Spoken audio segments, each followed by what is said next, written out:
오늘 말씀은 말라기서 있는 말씀들 우리 같이 살펴보겠습니다. 지난 시간에 말라기서에 나오는 6가지 질문 중에 첫 번째 질문을 우리가 살펴봤는데 나머지 질문들을 살펴보고 시간을 봐가지고요.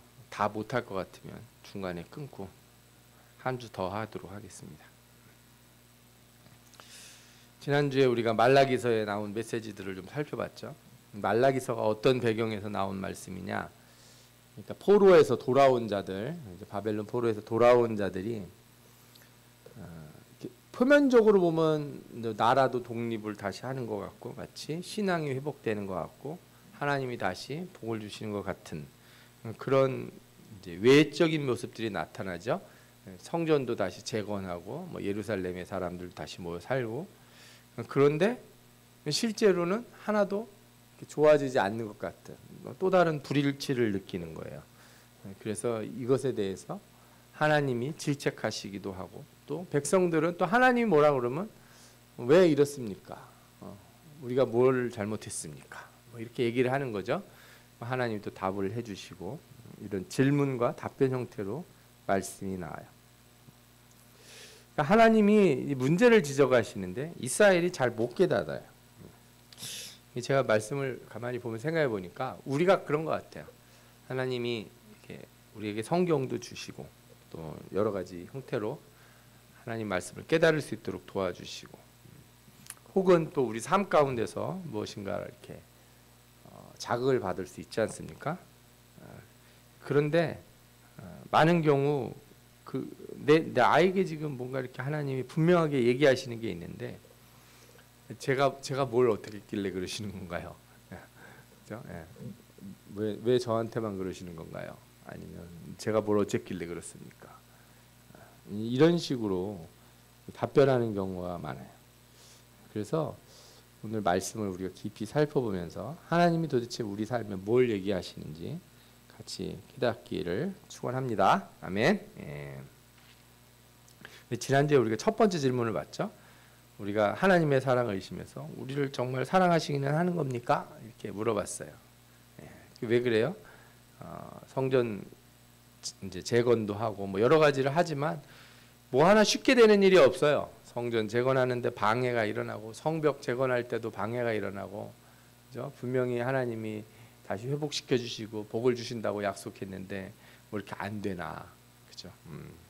이런 좌절감 가운데 하나님이 과연 우리를 사랑하시는 건가? 또 옆에 나라들 보면 또 그 바벨론 포로에 이 바벨론이 멸망한 다음에 다 제자리를 잡아가는 것처럼 막 보이는 거죠. 우리보다 훨씬 더 잘 되는 것 같아요.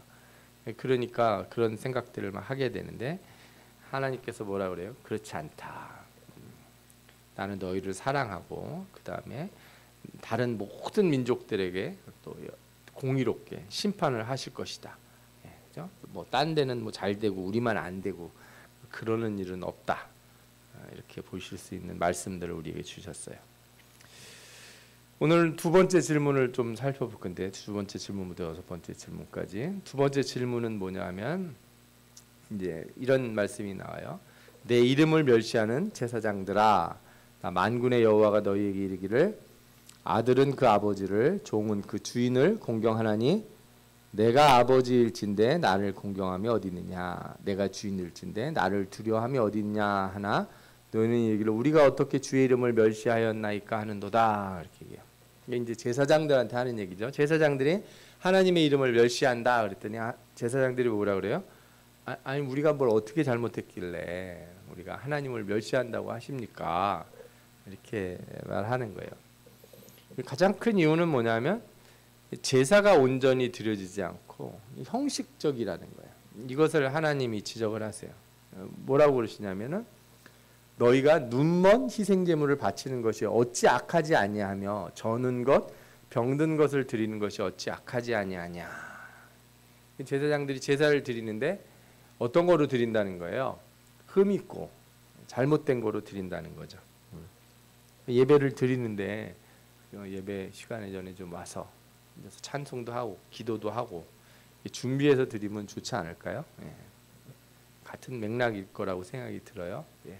예를 들어서 헌금을 드리는 것도 전날 미리 다 준비를 해서 뭐 성경책에 꼽아 놓는다든지 봉투에 담아 놓는다든지 좀 준비가 잘 되시는 분들은 아예 매달 뭐 급여일이나 이럴 때 돈을 미리 다 찾아서 헌금할 돈은 따로 봉투에 이렇게 다 따로 모아 놓는 거죠. 깨끗한 걸로. 그렇게 예물을 드리면 좋은데 막 주머니에서 막 찾고 지갑에서 그때서 막 찾고 막 이러면은 곤란하다. 그죠? 예. 우리가 이렇게 병든 것, 저는 것이라는 의미가 뭐겠습니까? 예를 들어서 10,000원짜리 지폐가 옆에가 이렇게 귀퉁이가 찢어졌다고 해서 이게 병든 것이냐? 10,000원은 10,000원인데 무슨 그죠? 그게 뭐냐면 마음이 준비되지 않았을 때 현재에서는 우리가 그렇게 얘기할 수 있겠죠. 구약 시대에는 이 병든 것, 저는 것이 뭐예요? 이렇게 제물을 드리기 전에 제물을 살펴봐야 되는 거예요. 이 양이 어디 뭐 문제가 없는지 잘 이렇게 살펴보고 얘가 이렇게 토실토실하고 문제가 없나 이렇게 깨끗하고 그런지 잘 살펴보고 데리고 와서 드려야 되는 거죠. 또 데리고 올 때도 어떻게 해야 돼요? 잘 데리고 와야 돼. 귀중하게 막 발로 뻥뻥 차면서 막 길바닥에서 질질 끌고 오면 안 되죠. 왜? 하나님 앞에 드리는 거니까 양이든 소든 잘 이렇게 가져와야 되는 거예요. 그런데 그렇게 안 했다는 거예요. 제사장들이 그렇지 않은 제물로 제사를 드리도록 했다는 거죠. 그러면서 또 뭐라고 그래요? 말로는 이 일이 얼마나 번거로운고 하며 콧웃음을 쳤다 이거죠. 그리고 훔친 물건과 저는 것, 병든 것을 가져왔다. 이게 참 이런 말씀 드려서 어쩐지 모르지만 가끔씩 이제 우리가 그럴 때가 있잖아요. 빼먹은 거예요. 이런 실수. 그래서 헌금 좀 빌려주시면 안 돼요? 막 이러는 거. 예. 그러지 말아야죠. 예. 그런 일을 하셨던 경험 있으시면 이제 그런 거 잘 몰랐을 때 하는 거고, 그죠? 또 제가 말씀드린 것처럼 미리 준비하라 그랬는데, 그 번거롭게 왜 자꾸 그러세요? 귀찮게. 어떤 그래서 교회에서는 카드 이렇게 단말기 있잖아요. 이런 걸 해놨으면 좋겠다는 거예요. 아니면 계좌번호를 어디 주보에다 좀 써놔주시면 좋겠습니다. 요즘 거의 현금을 안 들고 다니는 시대니까 뭐 어떤 면에서 그런 게 편할 수 있을지 모르지만 사실은 예물을 드린다는 거는 마음을 드리는 거기 때문에 자동이체는 좀 그렇다. 솔직한 말씀으로 드리자면 교회도 자동이체로 받으면 좋죠. 그냥 바로바로 들어오니까 얼마나 좋겠습니까? 그러나 제 개인적인 신앙관에서 보면 좀 그렇다. 그거는 왜? 드리는 사람이 자기도 모르게 빠져나가는 헌금이 그게 진짜 예물일까? 그죠? 예배도 마찬가지예요. 시간만 와서 앉아 있다가 하면 뭔 예배가 되겠습니까? 몸을 드리는 시간, 마음을 드리는 시간이잖아요. 그죠? 그거 그렇게 뭐 복잡하게 하십니까? 뭐 이러지 마시고 여러분들이 오늘 말씀을 하나님이 뭐라 그랬어요? 이게 바로 나를 멸시하는 거다. 내 이름을 멸시하는 거다. 이렇게 말씀하지 않았습니까? 그래서 뭐라 그러시냐 하나님이 그런 제물로 제사를 드리는 제사장들에게 저주를 내리시겠다. 그러면서 제사장들에게 주신 복을 저주로 바꾸겠다. 이렇게 말씀하세요. 내가 너희에게 저주를 내려 너희의 복을 저주하리라. 이렇게 말씀하신 거예요. 너희가 만일 듣지 아니하며 마음에 두지 아니하고 내 이름을 영화롭게 안 하면 어떻게 하겠다고요? 너희에게 저주를 내서 너희의 복이 뭐가 된다? 저주가 되게 하겠다. 그러면 이제 이렇게 하면 안 되겠구나 생각했는데 이런 질문을 할 수가 있는 거예요. 재물을 가져오는 사람은 백성이지 제사장이 아니잖아요. 제사는 누가 드려요? 백성이 드리지만 제사장은 가져온 걸로 제사를 드리는 사람이에요. 예를 들어서 누가 자기 화목제를 드리러 온다는데 아니면은 뭐 번제를 드리러 온다는데 그 사람이 재물을 자기가 가지고 오지 제사장이 주는 게 아니지 않습니까? 그러면 잘못된 재물은 누가 들고 오는 거예요?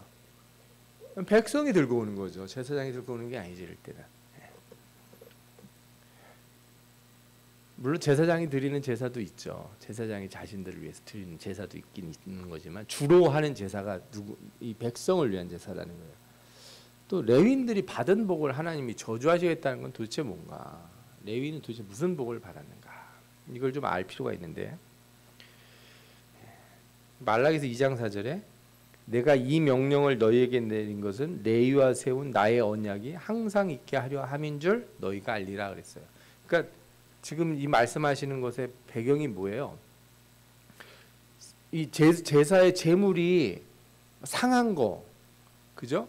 뭐 깨진 거 이런 거로 제물을 드려서 하나님이 너희가 내 이름을 멸시한다 그랬는데 제사장들이 아니 저희가 뭘 잘못했습니까? 그런 거예요. 제사장들이 그런 말 할 만해 안 해요? 자신을 해보면 그럴 수도 있다는 거예요. 왜? 제가 가져왔으니까 저 사람들이 가져온 거지. 예. 요즘 살기가 얼마나 힘듭니까? 포로로 돌아온 지 얼마나 됐다고, 뭐 먹을 게 얼마나 있고, 그죠? 뭐 가진 게 얼마나 있다고 그런 거 우리가 다 따져가면서 다 받으면 어떻게 제사가 됩니까? 뭐 그런 거 가져와도 다 제사를 드려주는 게 좋겠죠. 그런데 하나님께서 내가 너희하고 제사장들하고 세운 언약 때문에 내가 이걸 얘기하는 거다. 이렇게 말씀을 하신 거예요. 이제 그러면 이제 레위인이 받은 언약이니 뭔지를 알아봐야죠. 모압 평야에 있을 때 이제 애굽에서 나와서 광야에 있다가 가나안 땅을 들어가기 전에 40년 그 끝자락에 모압 평야에 머물렀을 때 발람의 꾀로 이방 여인들이 이렇게 와가지고 이스라엘 백성들을 유혹을 해요. 그래서 음란한 죄를 범하게 돼요. 이 모압 평야에서.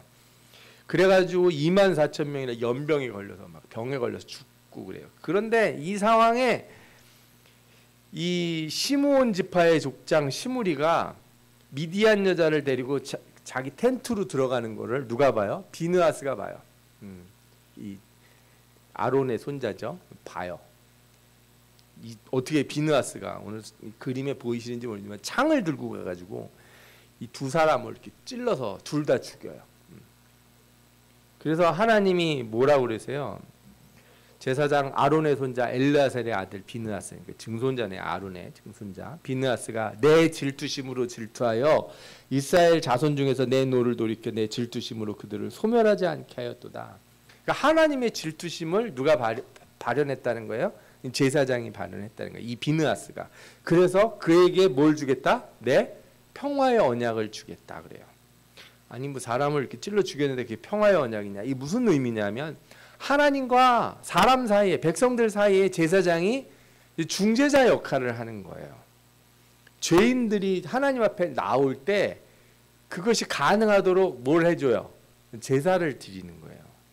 제사장의 역할이 그런 거예요. 여러분 간단하게 표면적으로만 생각하시면 안 돼요. 그래서 이 제사장에게는 평화의 언약이 주어져 있어요. 질투하시는 이 죄 지은 사람을 보면 하나님이 벌을 내리시려고 하는데 제사장이 제사를 하나 이 사람 용서해 주십시오 하고 제사를 드리면 어떻게 하겠다는 거예요? 그 제물을 받으시고 그를 사해 주는 거죠. 그러니까 평화를 만드는 중재자 역할을 하는 게 바로 제사장이라는 거예요. 그래서 레위인이 뭐 하는 사람이냐? 겉으로 보기에는 제사를 돕는 사람들이죠. 또 성막에서 일하는 사람들이에요. 그러나 그건 제사를 돕는 것에 그치지 않습니다. 하나님의 대리인으로서 제사를 드리는 자들에게 하나님이 원하시는 것, 그걸 뭐라고 불러요? 성경에서는 그게 규례, 율법 이거예요. 율법, 규례가 무슨 뜻이라고요? 하나님이 우리에게 원하시는 것. 그거를 누가 가르쳐야 돼요? 레위인이 가르쳐야 되는 거예요. 제사를 돕는 것에 끝나서는 안 돼요. 그러니까 사람들이 죄를 짓든지 말든지 그냥 속아주면 잡아가지고 제사 드려주는 게 아니고 이 일이 얼마나 끔찍한 일이고 이게 문제가 있는 일인지를 가르쳐줘야 될 사람이 누구냐? 이 레위인들이라고요. 제사장들. 그래서 하나님을 대리하고 백성들 앞에서 중보자 역할을 하는 거예요. 하나님의 질투를 드러내야 돼요. 제사장은. 하나님이 화가 나신 거를 백성들한테서 표현을 해야 돼요. 제사장은. 그죠? 또 반대로 뭘 해야 돼요? 이 백성이 죄를 졌는데 용서해 달라고 하나님 앞에 가서 어떻게 해야 돼요? 빌어야 되는 거예요. 제사 드릴 때 백성이 옆에서 이렇게 팔짱 끼고 이렇게 쳐다보고 있는 게 아니에요. 제물을 가지고 누가 들어가서 제사를 드려요? 제사장이 하는 거예요. 옆에서 이렇게 양 끌고 온 사람이 어떻게 내 양 뭐 어떻게 잘 되나 이렇게 쳐다보고 있다가 그죠? 팔짱 끼고 주머니에 손 넣고 이렇게 옆에서 지켜보고 있다가 잘 하셨나? 이러는 게 아니란 말이에요. 이 사람, 이 백성들은 죄인이에요, 죄인. 자기 죄를 지고 하나님 앞에 회개하러 나오고 용서받기 위해서 나온 거고, 제사장은 이 제물을 가지고 가서 마치 자신이 죄인인 것처럼 하나님 앞에 제사를 드려야 되는 거예요. 그 레위와 언약을 다시 상기시킨다는 거예요. 레위와 세운 나의 언약은 생명과 평강의 언약이라. 내가 이것을 그에게 준 것은 그로 뭐하게 하려 함이라? 경외하게 하려 함이라. 하나님을 두려워하게 하는 거라는 거죠. 그가 나를 두려워하고, 경외가 두려워한다는 뜻이니까 내 이름을 두려워하였으며 그 입에는 진리의 법이 있었고, 제사장 입술에 뭐가 있어야 된다는 얘기예요? 진리의 법이 있어야 되고, 그 입술에는 불의함이 없어야 되고, 그가 화평함과 정직함으로 나와 동행하며, 제사장이 이렇게 해야 되는 거예요. 많은 사람을 돌이켜 죄악에서 떠나게 하였느니라. 이게 레위하고 하나님이 맺은 언약이고 제사장이 해야 될 일이라는 거예요. 레위의 언약의 본질이 뭐예요? 하나님의 마음을 가지고 사람들을 돌이켜 죄악에서 떠나게 하는 거예요. 입에 진리의 법이 있으니까 사람 가르쳐야죠. 불을 행하지 않도록. 그래서 말라기서에 뭐라고 나와요? 2장 7절부터 9절에 제사장의 입술은 지식을 지켜야 하겠고, 이 지식이 하나님 말씀이죠. 이걸 지켜야 되고, 사람들은 그 입에서 뭘 구해야 된다? 율법을 구해야 된다. 율법이 뭐라고요? 하나님이 원하시는 것, 우리에게 원하시는 것을 누구에게 구해야 돼요? 제사장에게 구해야 되는 것이고, 제사장은 만군의 여호와의 사자가 됨이거늘 너희는 옳은 길에서 떠나 많은 사람을 율법에 거스르게 하는도다. 그러니까 이상한 재물 들고 와서 어디 발 저는 양 가지고 오고, 이렇게 뒤통수에 땜빵 크게 난 송아지 이런 거 들고 와가지고, 그죠? 예, 어디 늑대한테 허벅지 물어 뜯은 이런 거 들고 와서 제사를 드려달라고 그럴 때 제사장이 어떻게 해야 된다는 거예요? 가르쳐야 된다는 거예요. 그렇게 드리면 안 된다 너. 근데 제사장이 어떻게 했다는 거예요? 너희는 옳은 길을 떠나서 많은 사람을 율법을 거스르게 했다 이거예요. 그래서 재물이 엉망인데 하나님이 그런 재물을 드린 백성한테 뭐라고 그러는 게 아니고 누구한테 뭐라고 그러시는 거예요 지금? 제사장한테 뭐라고 그러는 거예요? 나 만군의 여호와가 이르노니 너희가 레위의 언약을 깨뜨렸다. 너희가 내 길을 지키지 아니하고 율법을 행할 때 사람에게 치우치게 하였으므로 네가 왜 사람들 봐주냐 이거예요. 예물 드리는 사람, 제사 드리러 오는 사람을 네가 뭔데 봐주냐 이거예요. 네가 포로로 가서 뭐 가진 게 없는지 양이 어떻게 되는지 네가 왜 그걸 신경 쓰고 난리냐. 제사장이 너는 뭘 해라? 제대로 가르쳐라. 네가 안 가르쳤다 이거예요. 제대로 안 했다 이거죠. 율법을 행할 사람에게 치우치게 했으니까 나도 너희로 하여금 모든 백성 앞에서 멸시와 천대를 당하게 하였느니라. 제가 이 말씀 보면서 사실은 이제 엄청 회개를 했어요. 목사가 성도들 너무 힘들으니까 하나님 날 목사가 돼가지고 그냥 달다 성도를 잡습니까? 얼마 되지도 않는데 맨날 기도하러 나오고 비가 막 억수같이 쏟아져도 나오라고 그러고 수요일도 오라고 그러고 금요일도 오라고 그러고 뭐 선교원금도 드리라고 그러고 뭐도 하라고 그러고 뭐도 하라고 그러고 우리 성도들 참 어렵고 힘든데 하나님 좀 줄여주면 안 될까요? 하나님이 뭐라 그래요? 네가 뭔데 그러냐 그죠? 네가 무슨 권한이 있길래 성경에 있는 거 가르치기나 똑바로 가르치기나 하지. 지난번에 뭐 교회에서 이제 제가 우리 어떤 행사가 있어서 가서 했는데 거기 교회 목사님이 원로 목사님이 그 얘기를 하시더라고요. 그분은 요즘 예배가 예배자 중심의 예배인지 예배를 받으시는 하나님 중심의 예배인지를 모르겠다 이렇게 얘기하시는 거예요. 예배가 예배드리러 온 사람들을 위한 서비스가 돼가지고 몇 시에 오실 수 있나요? 시간을 옮겨드릴게요. 다 조정도 해주고, 그래서 네. 좀 불편하신 거 있으면 바꿔주고. 사실 이 얘기 하면 많아요. 이게 사실 우리 개신교가 어떤 때는 그래서 캐톨릭 같은 데 가서 좀 배워야 될 것도 있어요. 우리는 앉았다 일어났다 시켜도 건방지게 안 일어난다니까요. 예배 시간에 일어나서 뭘 자꾸 일어났다 앉았다 하라고 그러냐고. 그게 뭐 목사가 시키는 겁니까? 내가 일어났다 앉았다는 건 누구 앞에서 하는 거예요? 하나님 앞에서 해야 되는 거잖아요. 그죠? 그래서 캐톨릭은 가면은 이 의자 앞에 이게 성경 이렇게 놓는 데가 없어요.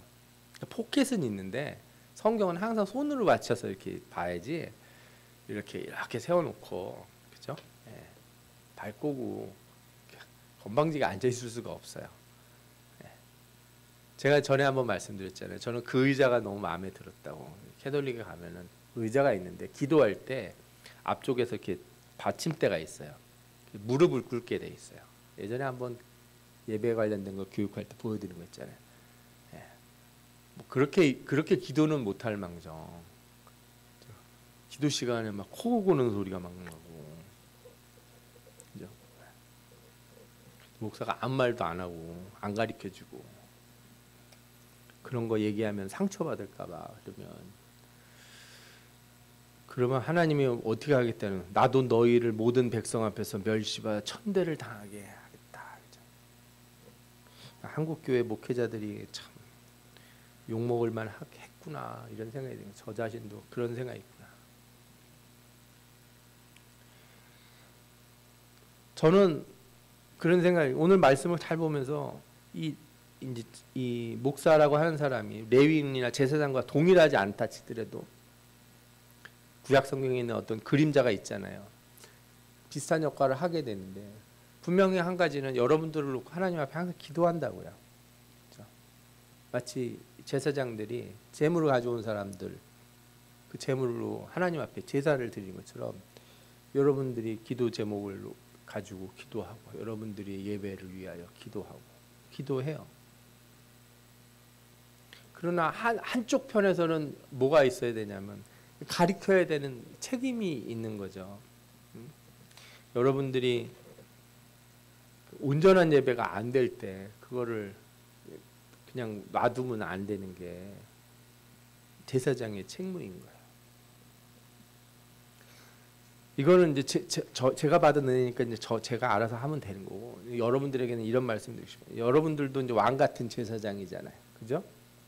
그럼 여러분들도 세상 앞에서 그런 책무를 가지고 있어요. 응? 여러분들이 예를 들어 교회는 안 나오는 자녀들을 대신해서 예물도 드리고 기도도 할 수 있겠죠. 그죠? 여러분들이 제사장의 역할을 가정에서 하는 거니까. 그것만 하지 말고 모두 해라고요? 가르쳐라. 율법을 가르쳐라. 하나님이 뭘 원하시는 걸 가르쳐라. 너희들이 그렇게 하면 어떻게 되는 거야? 하나님의 이름을 멸시하는 것이다. 그래도 되는지 안다 이거죠. 본인은 교회도 안 나오면서 어머니가 가서 좀 하시라고, 목사님하고 식사라도 좀 대접하시라고. 참 기특한 아들 같아. 내가 보면 그런 말 하는 사람들이. 그렇죠? 우리가 봤을 때 기특하네. 그렇게 하면은 오늘 말씀처럼 혼난다. 아멘? 아멘. 예, 아멘 하세요. 안 하려고 그래. 가르쳐야지. 그 책무가 있는 거야. 세상 앞에서 크리스찬들이 가진 책무가 있는 거예요. 그냥 집안 얘기를 제가 드려서 좀 그렇긴 한데 세상 바깥에서도 마찬가지예요. 사회 속에서 나에게 책무가 있는 거예요. 어떤 책무가 있어요? 저 세상 사람들을 놓고 불쌍하니까 기도해야 될 책무도 있지만 또 뭐가 있어요? 그들에게 하나님이 뭘 원하시는지를 가리키고 전해야 될 책무가 있는 거죠. 그게 여러분들 왕 같은 제사장이에요.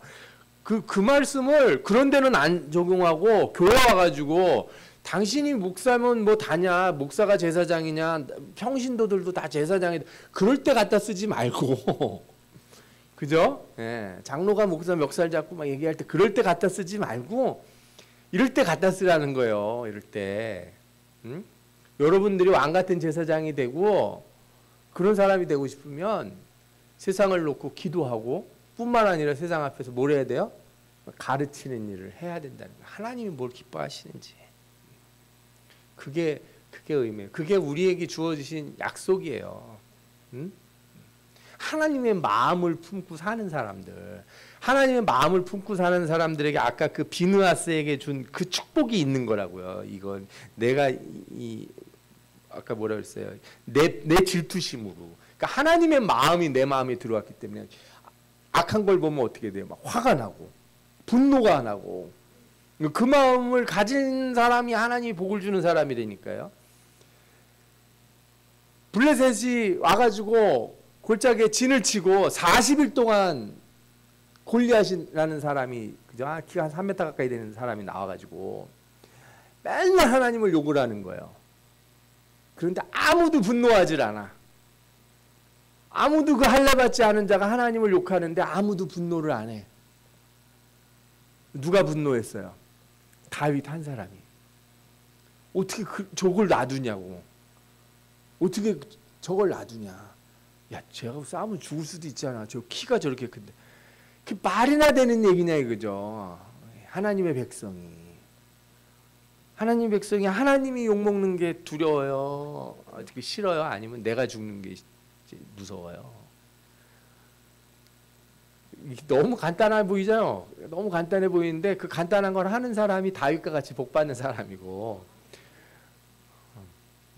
비굴함은 잠시야. 그래도 조금만 비굴하면 오래 살 수 있어. 그게 누구예요? 그게 사울이라고.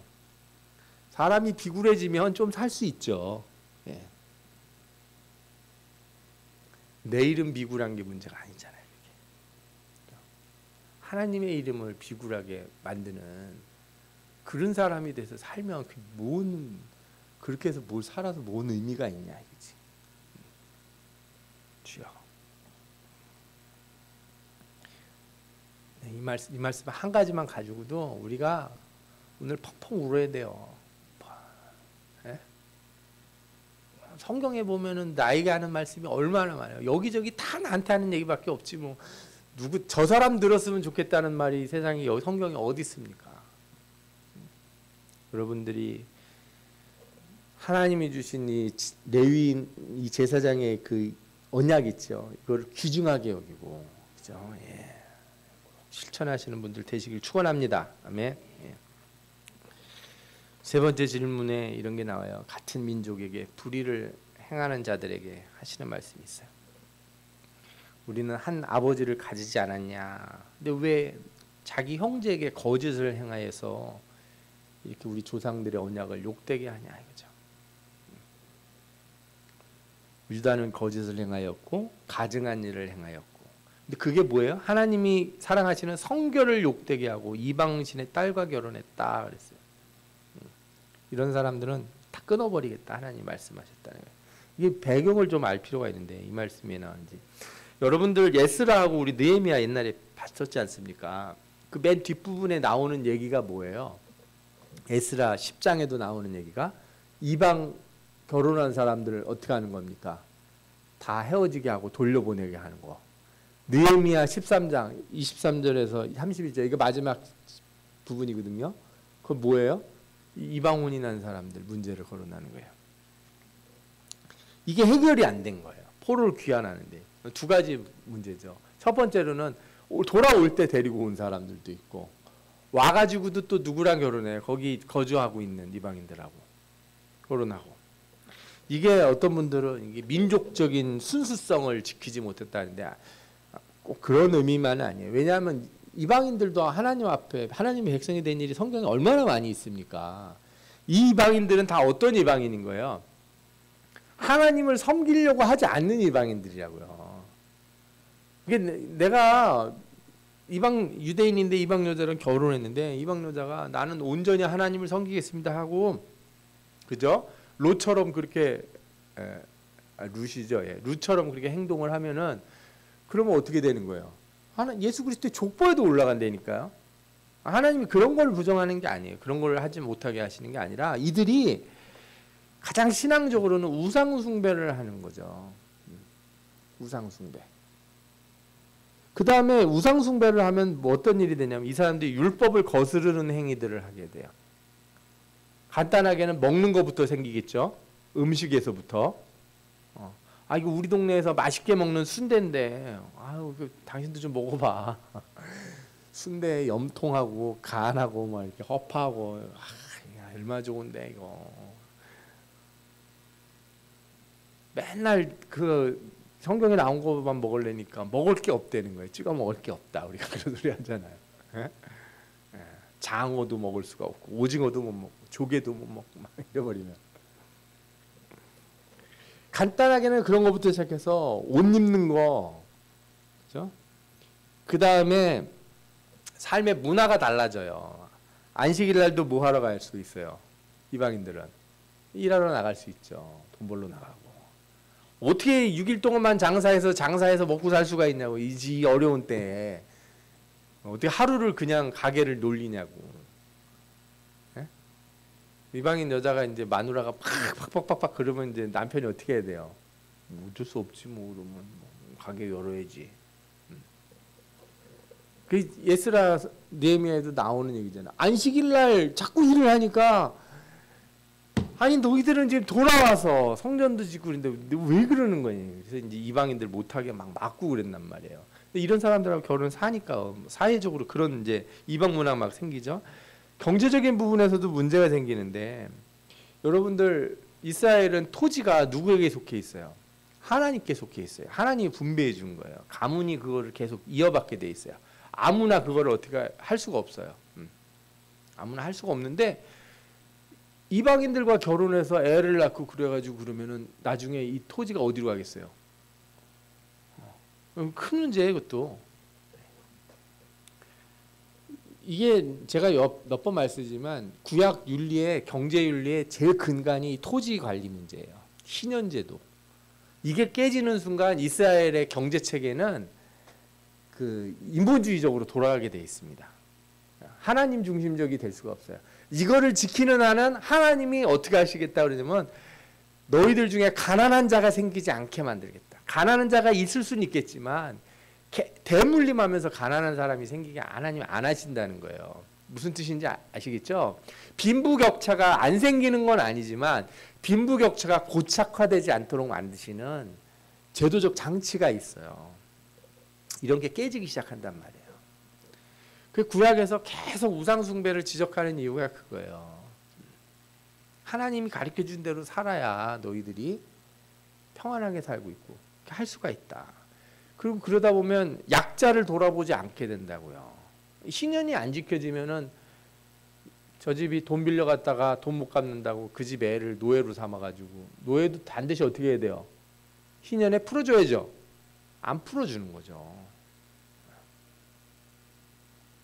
그러면 어떻게 이상한 일이 계속 생기는 거예요. 사회적으로. 느헤미야서 보면 이런 말씀이 나와요. 결혼을 했는데 아스돗과 암몬과 모압 여인을 맞아 아내로 맞이했는데 유다 사람들이요. 그들의 자녀가 아스돗 방언을 절반쯤 하여도 유다 방언은 못하니 이런 말이 나와요. 뭐 우리가 요즘 말로 따지면 이런 거죠. 뭐 미국 사람하고 결혼했는데 얘가 한국말은 한마디도 못하고 영어만 하는 거야. 똑같은 거예요. 유대인이 이방인하고 결혼해가지고 이방 말은 하는데 자기네 나라 말 히브리 말은 못하는 거죠. 이런 문제가 어떻게 있어요? 성경을 못 읽잖아요. 이러면은 성경을 못 읽으니까. 에스라서에도 나오죠. 너희 여자들을 그들의 아들들에게 주지 말고 그들의 딸들을 너희 아들들을 위하여 데려오지 말며 그들을 위하여 평화와 행복을 영원히 구하지 말라. 그러면 너희가 왕성하여 이 땅의 아름다운 것을 먹으며 그 땅을 자손에게 물려주어 영원한 유산으로 물려주게 되리라. 땅을 이렇게 돼야지만 땅을 물려줄 수가 있어요. 이게 그냥 뭐 개념적으로만 생각할 수도 있겠지만 실제적으로 그런 문제. 실제적으로. 이방원인이라는 건 다시 돌아온 하나님의 백성들이 그 약속의 땅을 다 잃어버리게 되는 거예요. 돌아왔으나 돌아오지 않은 거랑 진배 없는 거죠. 왜?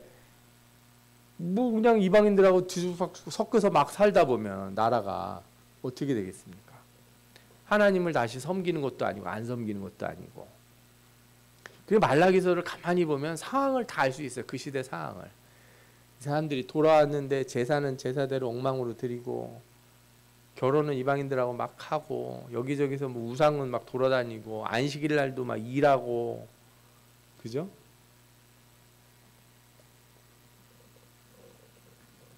그러면서 하나님이 한 가지를 또 저지적을 하시는데 뭘 얘기하냐면, 너희가 이런 일도 하고 있다. 그게 뭐예요?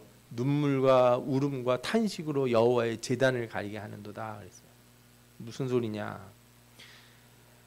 어떤 사람들이 울고 탄식해서 너희들이 제사를 드리고 뭐 예물을 드려도 하나님이 받지 못하게 우는 사람들이 있다는 거예요. 그러면 안 될 거 아니에요. 내가 막 하나님 앞에 예배드리고 감사를 드리고 있는데 내가 하나님 앞에 나가는 내 앞에 뭔가 이렇게 누가 막고 있는 거예요. 막 눈물을 흘리고 탄식하고, 뭐죠? 원한을 갚아주옵소서 하는 사람이 있으면 어떻게 되겠습니까? 예수님도 뭐라고 그랬어요? 예물을 드리러 왔다가 원망받을 만한 일이 있으면 어떻게 하라고요? 가서 화목하고 와서 예물을 드리라 그러잖아요. 왜? 내가 예물을 드리는데 내가 하나님 앞에 예물을 드릴 때 중간에 막고 있는 게 있을 수가 있어서 그래요. 그러니까 회개를 하면서 드리는 번제인데도 불구하고, 회개의 제사인데도 회개가 안 되는 거예요. 안 올라가지는 거예요. 그게 무슨 일인가? 성경에서 그 이혼하는 문제를 대요. 나는 이혼하는 것과 옷으로 학대를 가리는 자를 미워하노라. 이 말을 좀 우리가 좀 잘 생각해 볼 필요가 있어요. 이혼하는 것, 아내를 버리는 거죠. 그러면서 뭐라 그래요? 옷으로 학대를 가린다 그랬잖아요. 이게 번역을 좀 약간 좀 그렇긴 한데 그냥 우리나라 말로만 이해를 하면 어떻게 느껴지냐면, 이렇게 얻어맞은 여자, 그죠? 가족 폭력을 당했어요. 남편이 막 때렸어. 그걸 뭘로 덮은 거예요? 옷으로 가리게 했다. 뭐 이렇게 느낌이 오시죠? 근데 원문을 보면은 이제 이게 악으로 옷을 삼는 자, 뭐 이렇게 번역하는 게 좀 더 적절하다고 보여지긴 해요. 뭐 여러 번역본들이 그렇게 번역을 하기도 했어요. 그러니까 이 폭력을 일삼는 사람, 너희가 이혼하고 폭력을 일삼는 사람, 두 가지로 봐도 어차피 비슷한 뜻으로 가니까 괜찮으니까요. 그러니까 아내에게 폭력을 행하는 사람들, 이런 사람들이 있다는 거죠. 왜 이런 문제가 생기냐면, 이 사람들이 이방 여자들하고 결혼을 하고 싶은데 이 유대인들을 버리고 싶은 거예요. 이방 여자들하고 결혼하면 좋은 점이 많아. 이 유대인들처럼 이렇게 하나님 말씀과 율법을 다 지키고, 제가 뭐 자세한 걸 다 말씀드리기는 어려운데, 하여튼 여러분들 유대인들은 부부 생활도 성경에 나와요. 이렇게 부부 생활을 할 수 없는 기간도 다 정해져 있어요. 정해져 있고, 하나님이 그런 여러 가지 위생적인 것들부터 시작해서 다 지침이 있단 말이에요. 그런 규례들 같은 것도 있고, 오랫동안 전통도 있고. 이방 여자들은 그런 게 있어요, 없어요? 없어요. 옷도 자기 멋대로 입겠죠. 자기네들 좋은 대로. 그러니까 그런 옷 보면은 눈이 돌아가는 거죠. 단정하지 못하고. 그런 상황들이 되는 거예요. 그래서 유대인들이 이제 애굽에서 나와가지고 광야 40년 있을 때 아까 모압 평야에서 음란한 일을 하게 되잖아요. 왜 그래요? 40년 동안 사막 한가운데서 살았단 말이에요. 그리고서 이제 나와가지고 도시 가까이 온 거예요. 도시 가까이 왔더니 광야에서 태어난 애들이, 그냥 안식일 지키고 거룩하게 쭉 살고 있던 애들이 도시로 나와 보니까 누가 보여? 아유, 이쁜 여자들이 왜 이렇게 많아? 그런 상황인 거예요, 이게. 그러니까 이제 베드로, 신약 성경에 있는 거 베드로후서인가 베드로전서 보면은 나오잖아요. 이 구약 성경에는 안 나오지만 이 바알, 이제 발락이, 그죠? 무슨 꾀를 하냐? 그러니까 발람이 발락에게 아이디어를 준 게 뭐냐면은 이스라엘을 저주하진 않았지만 음행으로 여자들을 통해서 이스라엘을 흔들 수 있다 이렇게 얘기를 한 거란 말이에요. 그 바람에 그 일이 생겨났다. 그렇게 얘기하는 거거든요. 쉽게 말하면 우리가 예수 잘 믿고 이렇게 살 때는 몰랐는데 세상 사람들이 즐기고 노는 게 그거 한번 보고 나면은 거룩함이 금방 무너져요. 거룩함이 금방 무너져요. 제가 2박 3일간 노예사를 교육을 갔다 왔잖아요. 교육이라고 그래도 좋고요. 뭐 목사님들 어디 가본 적도 없는 사람들 이렇게 모아가지고 맛있는 것도 먹고 이렇게 친교도 나누고 이렇게 하는 시간도 있고 그래서 좋긴 해요. 근데 제가 보면은 두 부류로 좀 보여져요.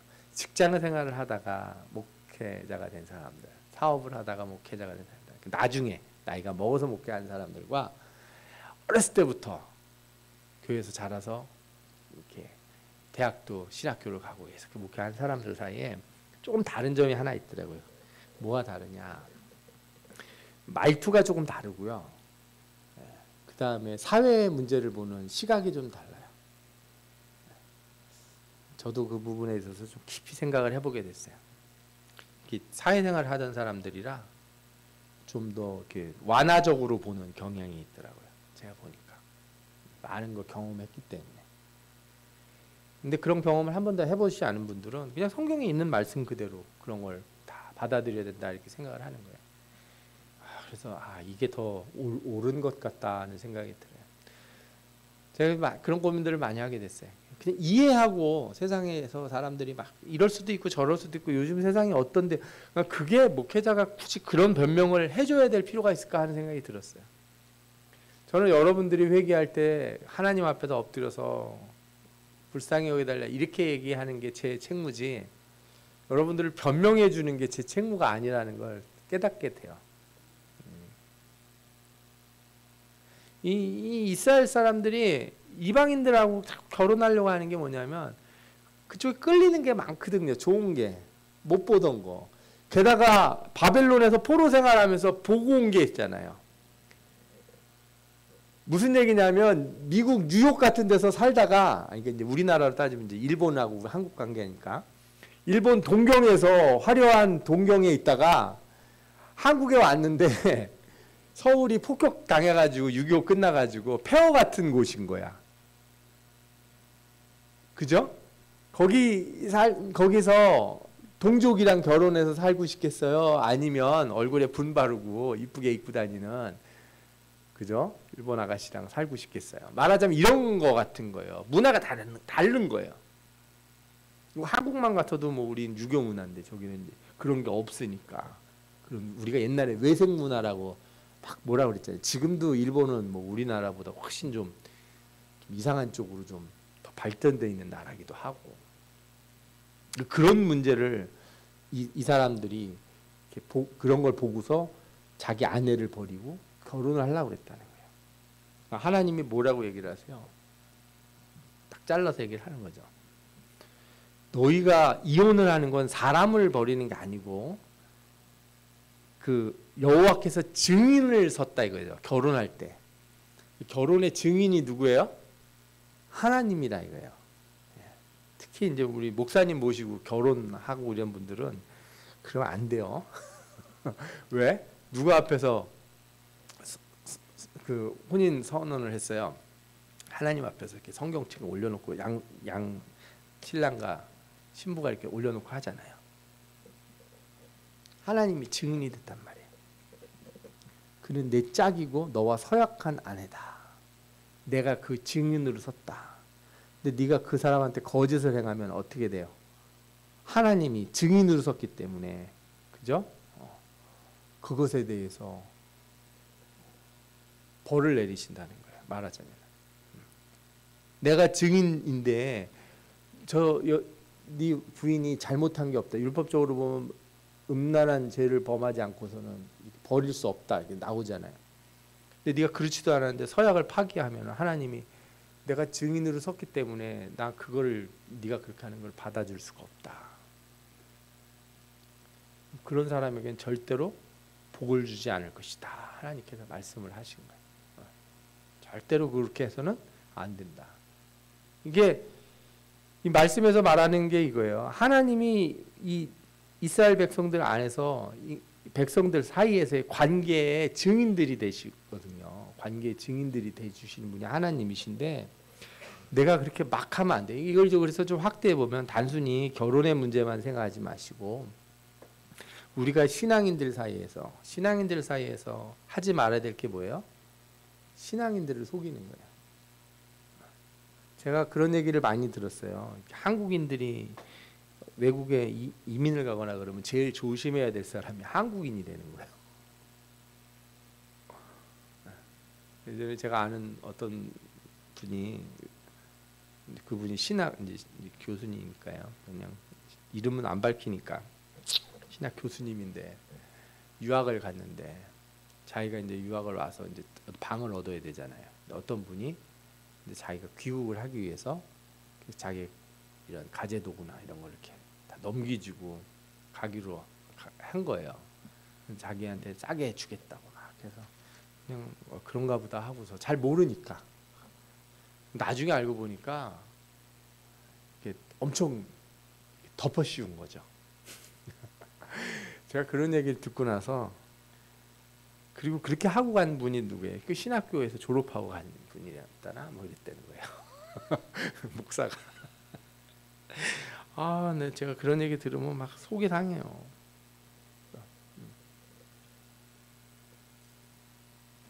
그래서 또 어제도 저기 저녁에 구응이하고 그러는데 목사님이 그러더라고요. 어디 가서 이렇게 목사 얘기 이런 거 하지 말라고. 권사님들 이제 저희하고 같이 식사를 어디 가면은 아 우리 교회 목사님 이런 얘기 하지 마시라고요. 음식점 가면 다 같은 고객이지.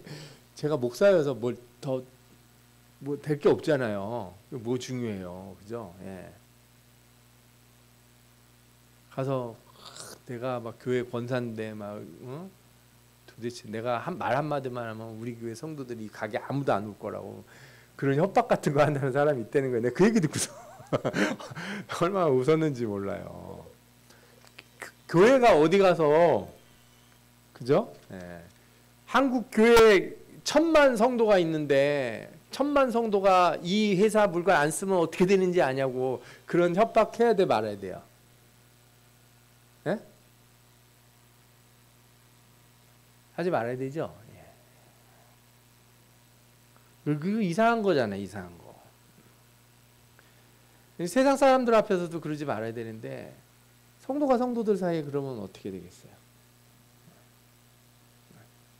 하나님 백성들 사이에서 생긴 문제, 이 문제가 그 대표적으로 가장 큰 문제가 바로 이 이혼의 문제죠. 이렇게 해야 이혼해가지고 뭐가 늘어나요?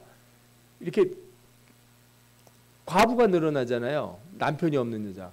옛날에는 남편이 없는 여자는 살기가 쉬워요, 어려워요? 어렵죠. 우리나라 50년 전만 생각해도 얼마나 어려워요. 50년 전은 둘째치고 지금도 어려운데 여자가 혼자 살고 그러기 어려운데 몇천 년 전이라고 생각해 보십시오. 2000년, 3000년 전에. 그러니까 과부와 고아와 나그네를 어떻게 하라고요? 이렇게 멸시하고 막 이 사람들을 괴롭히고 그러지 말라고 그러잖아요. 뭐 절기 때가 되면 누굴 찾아가서 음식을 나눠줘야 돼요. 과부와 고아와 이방인들과 객들, 나그네들 이런 사람들 돌보라고 그러는데 지금 누굴 만들어내는 거예요? 과부를 만들어내고 고아를 만들어내는 거죠. 이렇게 하면 안 된다는 거예요. 하나님이. 절대 이러면 맨 앞에 뭐라고 나와요? 너희가 이런 일을 행하니까 너희가 봉헌물을 드려도 어떻게 한다? 하나님이 받지 아니하신다. 여러분들 우리가 하나님 앞에 나올 때 항상 내가 혹시 하나님 앞에 나오는 이 과정에서 나와 하나님 사이에 누군가 눈물 흘리는 사람이 있으면 안 되는 거예요. 세상 사람들은 남의 돈 떼먹고도 편하게 살지 몰라요. 내 돈 떼먹고도 비싼 차 뽑아가지고 타고 다니고 좋은 집 살고 뻔뻔하게 사는 게 세상 사람인지 모르지만 신자는 어떻게 해야 돼요? 한 푼이라도 다 갚아야죠. 절대 내가 기도하는 게 막히지 않게 하기 위해서 어떻게 돼요?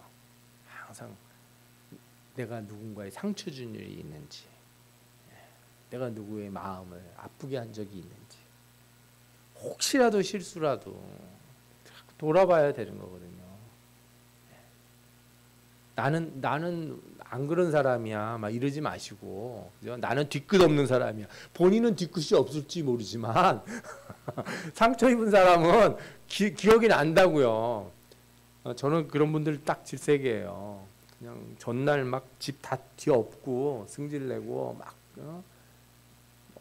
부인도 때리고 애들도 패놓고 다음 날은 자기는 뭐 뒤끝이 없는 사람이라고. 주여. 본인은 뒤끝이 없겠지만 맞은 사람은 멍이 남는다니까요. 뭐 얼굴에 멍만 남아요? 마음에 멍이 남지. 잘 생각해 보시면 우리도 교회 안에서 성도들 사이에, 가정 안에서 형제들, 친척들, 말하자면 한도 끝도 없어요 이거. 그죠? 잘 생각해 보시면 막 장례식장에서 막 멱살잡이하는 그런 형제들을 보고 나면은 제발 예수만 안 믿었으면 좋겠어요. 막 어릴 때는 저 교회 집사란 얘기, 권사란 얘기만 안 나왔으면 좋겠는 거야. 예? 그런 관계가 형성이 되놓고서 어떻게 근데 그래도 그 사람하고 팍팍 싸워가지고 돈을 더 얻어서 내가 하나님 앞에 감사의 물도 드리고 이삭의 축복 기억나시죠? 어떻게 하라고요? 우물을 메꾸거든. 우물 메꾼다는 게 그거잖아요. 내 일자리 뺏어가고 내 사업거리 뺏어가는 사람들이 있어도 주님 저 인간들 그냥 발모가지를 탁팍팍 불어주시고 그죠? 바닥에 확 맺혀주시고 이렇게 기도하지 않고, 하나님은 남고 풍성한 분이라, 물고기 2마리 보리떡 5개로도 5,000명을 먹이실 수 있는 분이라, 나는 그냥 풍성한 하나님한테만 기대를 냅니다. 저거 아무것도 없는 사람들 요거 하나라도 더 뺏어가려고 난리지긴 사람들 그거 가지고 살려고 그러고, 저는 무한하신 하나님 앞에 엎드리렵니다. 그런 기도를 하시는 여러분들 되시기를 축원합니다. 아멘. 예, 이렇게 될 때 여러분들이 기도가 막히지 않고 예배가 막히지 않는 줄 믿습니다. 아멘. 예, 제가 6번째 질문까지 하려고 했는데 벌써 9시가 돼서 오늘은 여기까지만 딱 하고, 여러분들 우리 같이 기도 잠깐 하겠습니다.